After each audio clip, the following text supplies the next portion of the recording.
ఒకసారి గుర్తుంది కదా 2019 ఎన్నికలకు ముందు పుల్వామా అని కాశ్మీర్లో ఉన్నటువంటి ప్రాంతం దగ్గరన మన మిలిటరీ కాన్వాయ్ వస్తుండగా ఒక ఆత్మాహుతి దాడి జరిగింది. దాదాపు 40-50 మంది చనిపోయారు. ఆ తర్వాత ఆసుపత్రులు చికిత్స పొందుతూ ఇంకొక 30 మంది, దాదాపు 70 మంది మన సైన్యం ప్రాణాలు కోల్పోయారు.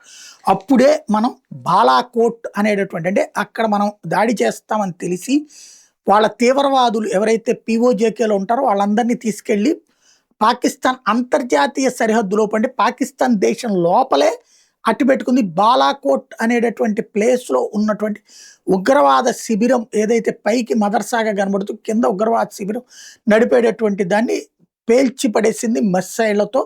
మనం వెళ్ళి దాడి చేసాం. దానికి ప్రతిగా అక్కడి నుంచి పాకిస్తాన్ మన మీదకి F-16 యుద్ధ విమానాలతో దాడికి వచ్చింది. మన పఠాన్ కోట్ మీద అటాక్కి ప్రయత్నించింది, మన సైనిక స్థావరం మీద.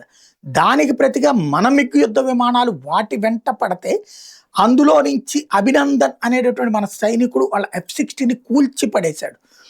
ఆ తర్వాత వేరే F-16 వచ్చి మనవాడిని కొట్టినప్పుడు అది పడిపోతున్న దశలో ఎగ్జిట్ అయ్యాడు. అలా ఎగ్జిట్ అయ్యి నేరుగా వెళ్ళి పాక్ ఆక్యుపైడ్ జమ్మూ కాశ్మీర్లో పట్టడం, అతన్ని 24 గంటల్లో మాకు అప్పచెప్పబోతే పాకిస్తాన్ మీదకి దాడులు చేస్తామని చెప్పి భారత్ చెప్తే ఆపే ప్రయత్నం చేయడం, ఇదంతా చూసాం. ఇప్పుడు ఇందులో కీలకమైనది ఏంటంటే అభినందన్ ఆ తర్వాత 24 గంటలు మనకు అప్పచెప్పారు. ఇప్పుడు అతను వింగ్ కమాండర్గా తన డ్యూటీ చేస్తుంటే అతన్ని ప్రతి ఒక్కళ్ళు పిలిచే పేరు, ఇచ్చిన బిరుదు F-16 కిల్లర్ అట.